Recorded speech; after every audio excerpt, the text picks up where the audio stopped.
Ito na naman, alos wala nang natira. Paano na tayo? Kahit maghapon ako maglaba, kulang pa rin. Kulang pa para sa tuition ng mga bata. Tay, Nay, mag-aral po ako ng mabuti. Balang araw makatulong ako. Nay, tulungan na kita sa paglalaba para hindi ka na masyadong mahirapan. Gusto sana akong sabihin sa inyo. Ano yun, Tay? Tanggap ako bilang hotel staff sa isang bansa. Isang malaking oportunidad ito para sa akin. Pero ibig sabihin, kailangan kong mga ibang bansa sa loob ng ilang taon. Tay, aalis ka po? Oo anak, hindi madali. Pero para sa inyo ito. Gusto kong magtapos ka, magkaroon ng magandang buhay. Hindi ko man kayo makasama araw-araw. Ayaw ko yung nasa puso ko. Mahirap pero naiintindihan ko, Tay. Kaya mo yan. Mag-ingat ka palagi. Huwag mong pabayaan sarili mo, Tay.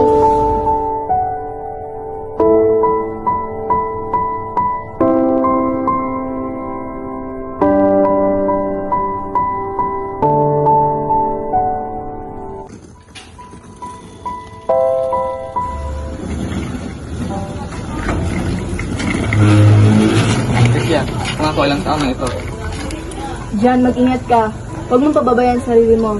Mag-ingat ka po, Tay. Promise, mag-aaral ako ng mabuti. Tay, huwag kang matagal ha. Hindi anak, pangako.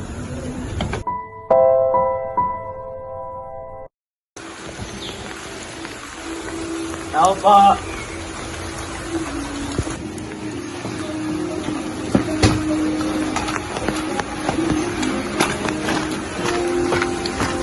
Ano po yun? Liam, galing ka naman.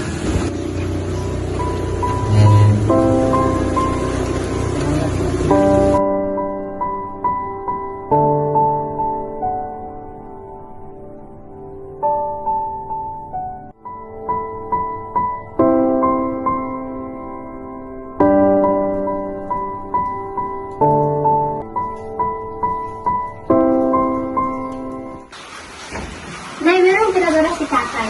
Ano yun?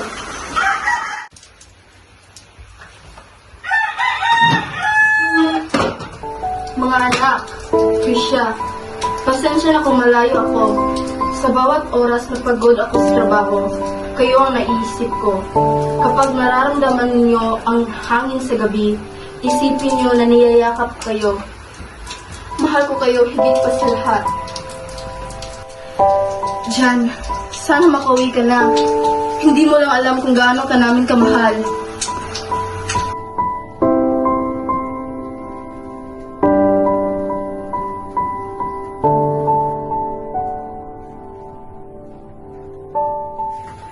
Uy, Winilin, okay ka lang ba? Parang malungkot ka.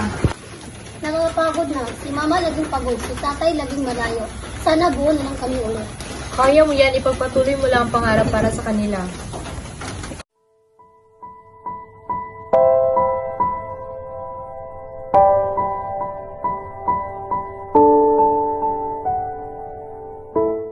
Princess, minsan gusto kong sumuko. Ang hirap maging mag-isa. Hindi ka nag-iisa, Krisha. Isipin mo kung bakit siya umalis para sa inyo. Magtiwala ka lang sa Diyos at sa pangako ni John.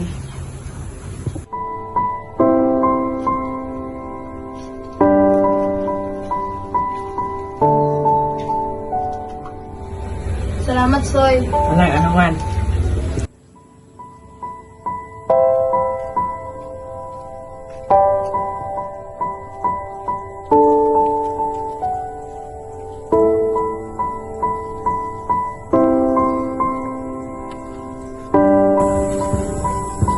Soy, maraming salamat sa tulong mo para sa mga bata.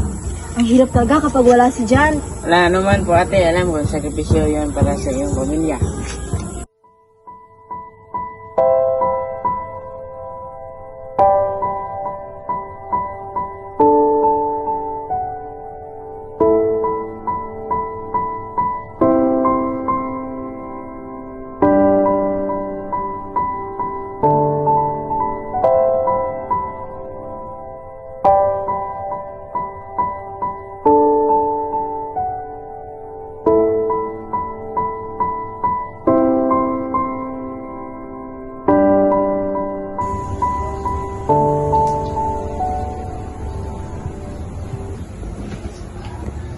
Pare, pagod na naman tayo ah. Parang walang katapusan yung trabaho. Oo nga.